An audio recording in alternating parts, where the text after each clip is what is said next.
Welcome back to the Forge of Sagas. In today's video, we're going to be taking a piece of aquarium decoration and turning it into an illicit backwater refinery. This piece was inspired by two of the Necromunda gang territories, the Chem Still and the Ash Wastes. I figured this could be some little outpost where an enterprising ganger has found a deposit of natural resources that's bubbling up from under the planet's surface, and has set up this nice little ramshackle refinery in order to take advantage of it. So, without further ado, let's get started. I want to give a shout out to my aunt, as she is the one who actually found this piece. Since I've gotten into terrain building, I've asked my friends and family to keep an eye out for odd shapes and send me pictures when they find something cool to see if it's something I think I can use. The gaps in this aquarium piece when I laid it down flat reminded me of the hot springs that you can see in some of the US national parks like Yellowstone, so I figured I'd take that as the basis and work from there. The first step for this project was to cut the piece in half with a Dremel. Make sure when you're working with this tool to not only wear eye protection in case the blade breaks and flies at you, but also a mask, as you're going to create a lot of dust while doing this. I cut it in half for two reasons. One, because I thought it would be easier to make it lay flat if I cut it in half, and secondly, because now instead of one piece of terrain, I could make two. In this video, we're only going to make one half, but I'll put the other aside in my bits box, and maybe we'll make something with it in the future. Even though I took a lot of time to make sure that it was fully cut before I tried to pull it apart, I did have a few little places where it broke, but that's nothing a little super glue won't fix. Once I'd picked which half I wanted to work with, I grabbed my belt sander and began to flatten out the bottom of the aquarium piece. This is going to help it sit nice and level on the base we're going to put it on, and minimize the amount of gap filling that we're going to have to do. Here we are after I've finished sanding, and you can see when I push down on the one end, it doesn't shake all that much. The next question is, we have a base, but what are we going to build on top of that base? I've been watching Ken Burns' 3-part series on Prohibition while I've been working on my Necromunda gang, and I realized, oh, wait, what if I made like a Prohibition-style backwoods still? They're siphoning some chemical out of these pools. So I grabbed this tin can, a little container, and a soft drink cup from McDonald's and started to play around with a little bit of the initial layout. I also liked some of the components from this toy dispatch center that I found at the Goodwill. So I came in with my clippers and cut away the building and the little tower thing from the base. Once the base had been removed, it was time to come in with my screwdriver and disassemble the building. The bit I was after was the radio tower, which reminded me of an oil derrick. I figured this could be part of the mechanism that's being used to siphon the liquid out of the pools and push it into the distillery. I thought the building was really cool too, but I've got a different idea for how I want to use that in a future project, so for now we're just going to put that on the side and focus on the derrick. With the megaphone on top removed, it's ready to join all the other pieces I'm playing with. As a part of my rough draft layout, I took some toy pipes that I got off Amazon and created this rough network of pipes that would connect all my different components. Gonna take you for a little bit of a ride here so that you can see that I've got a pipe running down into every single pool. I figured if someone's gone through the trouble of setting up this refinery, they're not gonna leave any pool untouched. Once I'd played around and decided that my rough draft was good enough to be my final draft, I came in and cut out the base. I used a piece of 1/4-inch MDF board, and once I'd cut it out, I came in with an orbital sander and sanded the edges to a nice bevel. Once the base was ready for me to glue down components, I picked a starting point, and in this case it was the McDonald's cup. Since I had it slotting into a hole that was in the bottom of the aquarium piece, I knew exactly how those two pieces would fit together on the base, and therefore I could use the McDonald's cup as a guide when I went to glue down the larger aquarium piece to make sure that it was sitting exactly where I wanted it to. Even with all my prep work, there were still some gaps that existed between some of the components and the aquarium feature. So we're going to go ahead and fill those in with some spackle. The most important thing to remember in this kind of project is to make sure you get a nice, solid fill on the interior of the pools. I'm going to be doing an epoxy resin pour to fill them to give them that liquidy feel, so we don't want that resin to be flowing out of the pools and into places where it doesn't belong. Once we're done with that, we're going to hot glue in the pipes and all the other components. The reason I'm adding the pipes now as opposed to after the resin pour is that I leveled them this way, and that resin will serve as another layer of adhesive to really stick those pipes in place. While I waited for the spackle to dry, I started building a little shack where someone operating this refinery could hang out. I figured a good base for this shack would be the foundation of that children's toy that we took apart earlier in this build. However, since it was hollow on the underside, I decided to cut out a square of chipboard to glue under there, that way I would have a nice flat surface to work with. Next, we're going to do a little coverage on the top because I want this little shack to have a front porch where our ganger could, sit out, be out of the weather, but still overlooking his equipment. But we're going to have to cover up these lines that are left over from where the toy met with the base. So, we're going to go ahead and cover that up with a little piece of chipboard. For the walls of the shack, I decided to go with corrugated cardboard. I'd cut myself a length that was long enough to cover most of the platform, but still left me with a little bit of porch. I then used my ruler and a handy-dandy intercessor to decide how tall I wanted the walls to be. Given the intercessor is about 1.5 inches tall, and this whole piece was 5 inches wide, I went with 2.5 inches so that I would get both walls out of the same piece. Once I'd cut out all my walls, I came in with my hot glue gun to secure them to the base. I used the chipboard piece that I'd put in place for the porch as a guide, that way I could make sure that my walls lined up nice and straight. Once the cardboard frame was in place, I came in with some popsicle sticks that I had cut to length and put them in the corners to make a little bit of a support structure for the building. Not only does this add a nice layer of visual detail, but it also allows me to hide some of the ugly joins where the two pieces of corrugated cardboard come together and you can see a little corrugation on the inside. I wanted to break up these long flat walls, so I cut another popsicle stick at an angle just to be like a little support for the roof. Maybe there's a bit of a weak spot, and I hot glued it in place. And by hot glued it in place, I mean I dropped it on the model and pushed it over. But we'll let that extra hot glue be a happy little accident, and we'll use it to be a little bit of disfigurement of the metal later on. Another way I found to break up the walls was with this corrugated paper. I got it at my local craft store, and you see it a lot used in schools to decorate bulletin boards. But for me, I'm going to use it here to represent some corrugated sheet metal that people had come in and used to maybe patch a hole or shore up an insecurity in the wall. Regardless of its fictional purpose, it's going to add a nice layer of detail and reinforce this kind of ramshackle theme that we're going with on this building. Here you can see I've applied a couple of different pieces of metal, different sizes, different shapes, and I also made myself a little window out of popsicle sticks. To fill that in with a little grating, I came in with this cross-stitching mesh that I got at the craft store, put a little hot glue in each corner, and pushed it in. There we go, perfect little window. Speaking of openings, we also need to make a door for our shack. I cut some 1-inch pieces of popsicle stick and just stacked them up. I glued them in one piece at a time, that way I could get the first piece in place and then just line them up after that. I liked how this segmented feel added to the ramshackle nature, like they didn't have a real door, so they just bolted 4 smaller pieces of metal together to make a door.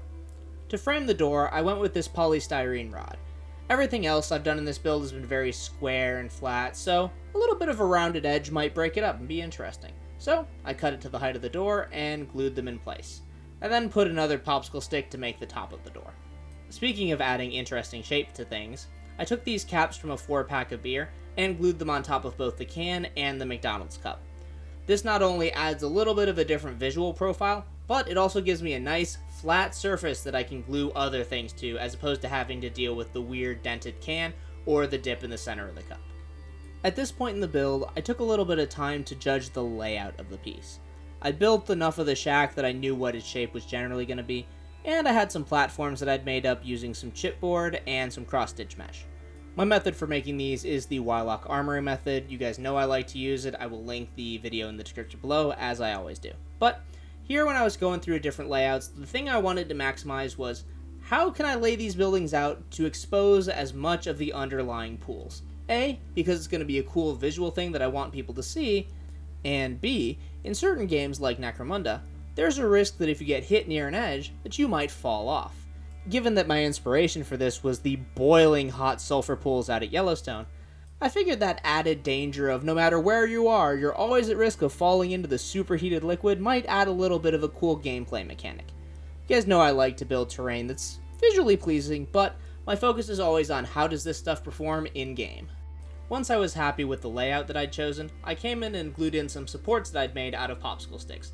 They're really simple to build. You take 3 popsicle sticks, make them into an eye. It's not too complicated, but it gives a really nice result, and it's nice and sturdy. One thing that you're also going to want to check throughout the process is that your platform is mostly level. Again, on this particular project, it's ramshackle. If it's not 100% perfect, fine. But overall, we want it to be flat. That way we don't have models sliding around and falling off the edges when they're not supposed to. To create good supports, I had to glue some of these I-beams on top of the aquarium rock, but they didn't match up nicely with the rock they were glued to. To fix this, I came with a little bit of spackle and blended them together. You can either paint this as part of the rock and just say the I-beam has been shoved down into it, or you could say, you know, they drilled in the I-beam and it was still a little wiggly. So again, to fit this ramshackle theme, they came in with some concrete and hastily patched it together so the I-beam would stop wiggling. Regardless of the paint job you pick, it's going to help clean up some of those weird edges where things don't quite line up, and it'll add a nice little layer of structural support to really cement these beams in place. While I let the spackle dry, I decided it was finally time to put a roof on the shack, and it took me a bit to decide what kind of roof I wanted. In the end, more space for models won out, so I decided to go with a flat roof. I chose a piece of corrugated cardboard for the floor, but I chose chipboard for the sides.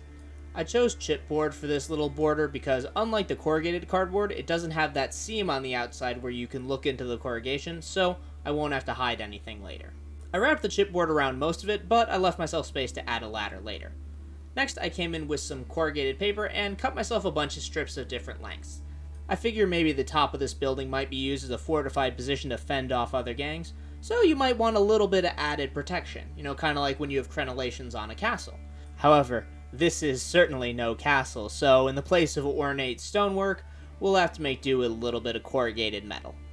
While its defensive potential may be a little questionable, it's definitely going to add a very interesting visual element to this piece. Next, we obviously need a way to get up there, and for that, I cut this ladder out of some chicken wire just using wire cutters.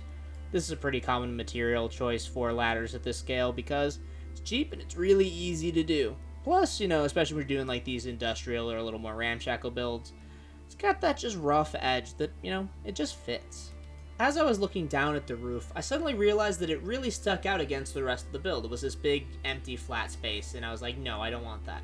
So I came in with some more corrugated paper and some popsicle sticks and began laying in just a random pattern.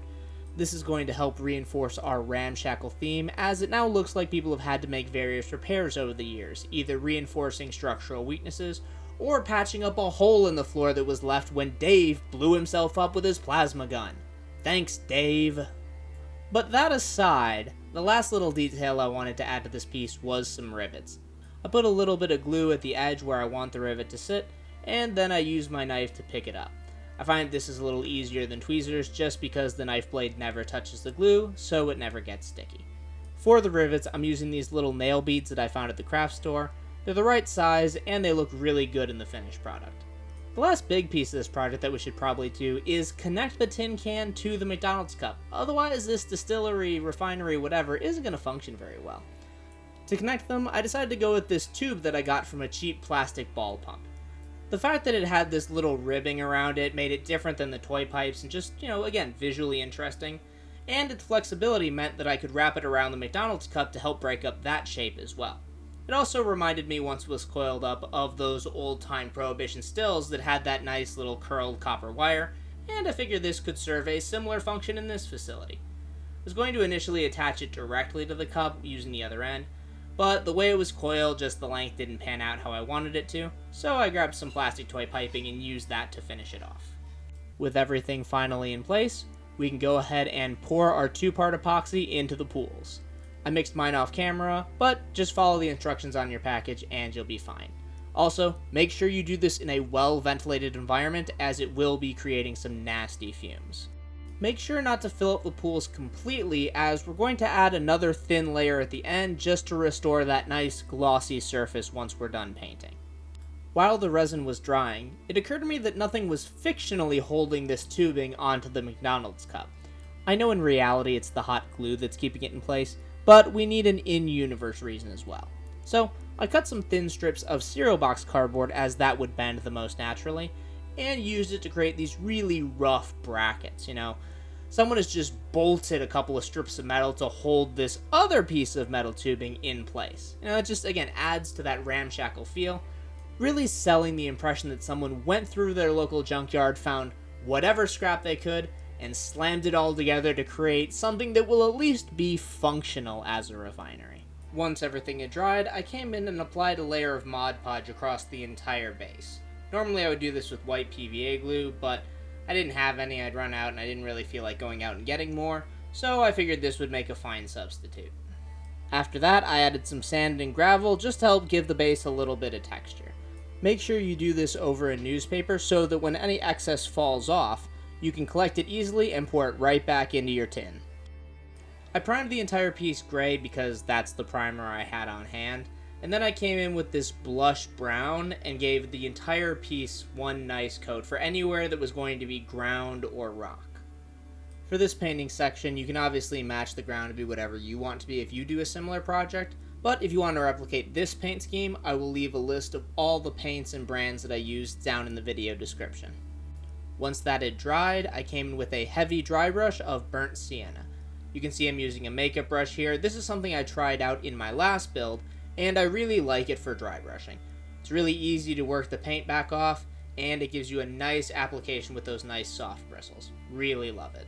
While the burnt sienna was drying on the rocks, I grabbed my makeup brush and applied a layer of a light tan to the sandy areas. This is going to create a little bit of visual distinction between the ground and the rocks, just kind of break up the piece and again, add a little bit more visual interest. While the paint on the ground dries, we can go back to the rocks. Here I went with a fairly heavy dry brush of a heritage brick red, just trying to add a little bit of color, not hitting it everywhere, but still giving some pretty decent coverage.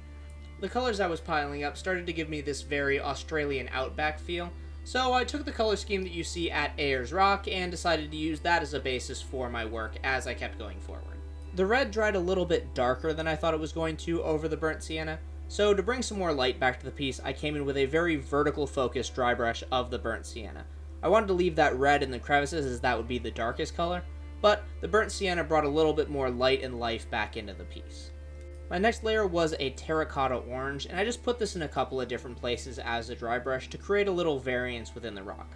I definitely didn't want this color everywhere, but I felt that a few patches of it here and there could really make the rocks pop and give it a little more color variety that looks very natural. My last layer was a dry brush highlight of Latte, just to give the high points of the rock a little bit of a lighter color, just like you would see if the sunlight would be shining off the rocks. Again, just trying to make those details really pop on the high points, leave all that nice color variety everywhere else. Once I was happy with the rocks, it was time to move on to our metallics. I started with a layer of gunmetal just to create this universal, dull, but still a little shimmery feel across all of the metal components. After the gunmetal had dried, I came in with a liberal amount of a brown wash. The recipe I'm using here comes from Black Magic Crafts, and I will link the appropriate video in the description. I advise that you be pretty generous with this stuff, as I find that it dries a little bit more translucent than it appears when it first goes on, so go nuts with it. But, you know, I also like a lot of grime on my industrial scenery, so that may be just me. If you like a little less grime, you want a little bit of a newer facility, feel free to not add so much. It's really up to you at this point, so do whatever looks right for your piece. After that had dried, I mixed some orange paint into my brown wash and stippled that all over the piece. This is going to give it that really nasty rusted appearance, which really fits with that junkyard construction vibe that I've been going with across this piece. Yes, I may have a problem with going in for too much grime, but if that's wrong, then I don't want to be right. Once all that lovely grime is dried, we do want to blend it back in a little bit, so I came in with a dry brush of my gunmetal that I used as a base, just to clean up any places where I think it got a little too over the top, even for me, and just to blend the whole piece together. Because, rust isn't universal, doesn't apply equally everywhere. So you'll have some pieces that are more rusted, some pieces that are less rusted, and this dry brush is really going to help tie the whole look together. With the rocks and the metal attended to, now it's time to paint the pools. I wanted to go for this nice crystal clear blue water that you'd see in these sulfur vents in the national parks, so I started with a nice standard dark blue. This is going to give us a base that we can then build from. Be very careful as you apply this, because you do not want to ruin all the other work that we've done so far. The nice thing is, since we already poured the resin in here and that has a nice smooth finish, we have some very clearly defined boundaries as to where we should be putting the paint. So, take your time with this step, be careful, and it'll turn out really nice. The blue turned out to be a little bit too dark for this very sunlit area that we've got out in the ash wastes, so I came in with another layer of light blue over the top of that, just to help brighten the piece up a little bit. Lastly, I came in with a layer of Talisar Blue contrast paint. The nature of the contrast paint on a flat surface meant that it did a little bit of weird pooling, but in the water it worked because it acted essentially as both a glaze and a wash, as by it pooling it created some darker spots, but the glaze helped tie all the little variations of color together and create a really nice finishing effect. Once that had all dried, I mixed up a little bit more of the epoxy and poured a thin layer over the top of the piece, just trying to create that nice glossy finish that we want from a liquid. Now we're going to return to our shack and use one of my absolute favorite painting tools, latex masking fluid. Here you can see I'm applying it with a little sponge brush, and I'm just trying to create some interesting patterns. These patterns are going to reflect where we're going to have paint chipping occur once it's dry and we paint over it, so kind of keep that in mind when you're applying it. As for what color to paint the shack, there was only one choice in my book, and that's that old school Army olive drab. I really like this color for these industrial builds because, as the name implies, it's nice and drab, has that dark, dingy feel to it, and it stands to reason that whoever's managed to drag all this out here probably stole this from military surplus, so that would be a good reason for it to be this color as well. Instead of just leaving these support columns as gunmetal, I opted to change it up and applied this antique bronze. This is just to create a little bit more color variety because I really like that in a piece. Plus, again, it reinforces the fact that this has been cobbled together from a lot of different sources and therefore from a lot of different types of metal. While that finishes drying, I want to fill in these two holes that we have in our little derrick and a pressure release valve with some Christmas snow. This is going to give the impression that there's steam venting out of there. Again, we have these really hot liquid pools that are being siphoned out. I'm sure these pipes are under a lot of pressure, and therefore there's going to be some steam that's going to have to be vented. So, you can just take some hot glue, fill in the holes, and then press in our Christmas snow and let it dry. Now that everything is finished, we can go ahead and glue down our buildings and platforms using some hot glue on top of the columns. You can see I've done the paint chipping effect and given the whole thing a little bit of a black wash to tie it all together, and it looks really nice. As you may have noticed, there's a little bit of a gap between this platform and the shack, but I knew this was going to happen when I laid it out, and I have a solution. I'm going to apply a little bit of hot glue to each side and then go back to my corrugated paper. This is going to make it look like someone in the design process was like, put that platform here, I didn't measure right. To heck with it. Just throw a little bit of the corrugated sheet metal on it and it'll be fine. Hope nobody falls off. Personally, I think that's very on brand. Another late stage detail I decided to add was this pipe connecting the McDonald's cup to the shack. One thing when I'm designing fictitious industrial processes is that in theory in my head it should at least be complete. And I didn't have anywhere for what was being collected inside the McDonald's cup to be released. So, at least in my head, this pipe allows whoever's operating this illegal refinery to take whatever's collected in the McDonald's cup and bring it inside the shack for final processing, bottling, and distribution.